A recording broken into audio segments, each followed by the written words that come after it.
মালিক বানায়া দিব।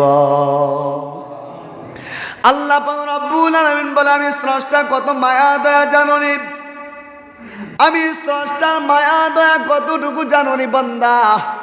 আমি স্রষ্টা বলেছি বাস এ বান্দারা তোমরা নামাজ পড়, যাকাত দে, হজ কর, পর্দার আলের মা, পর্দার হুকুম আমার আল্লাহ দিয়েছে।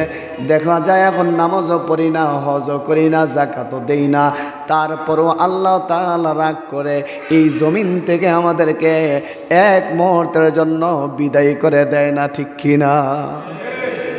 আল্লাহ বলে, বান্দা একটা না দুইটা না, কত আমার হুকুম অমান্য করতেছস রে বান্দা। আমি আল্লাহর মায়া দয়া অনেক বেশি, এই জন্য বান্দা তোরে রাগ করে এই জমিন থেকে তোরে তাড়াইয়া দেই না।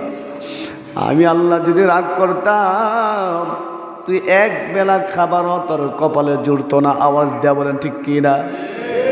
আল্লাহ পাক রব্বুল আলামিন বলেন, আল্লাযী খালাকাল মাউতা ওয়াল হায়াতা লিয়াবলুয়াকুম আইয়ুকুম আহসানু আমালা।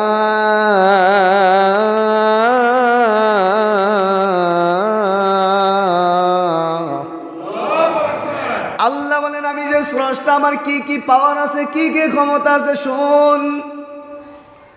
আল্লাহ বলেন, আমার ক্ষমতার মধ্যে এক নম্বর, বান্দাকে আমি সৃষ্টি করেছি, আমি আল্লাহ সৃষ্টি করেছি সুন্দর কইরা। আমি আল্লাহর ক্ষমতা আছে আবার মরার পরে পুনরায় জীবিত করবেন কে? দুনিয়ার কোনো মাখলুকাতের ক্ষমতা নাই একটা বান্দাকে সৃষ্টি কইরা দেখা।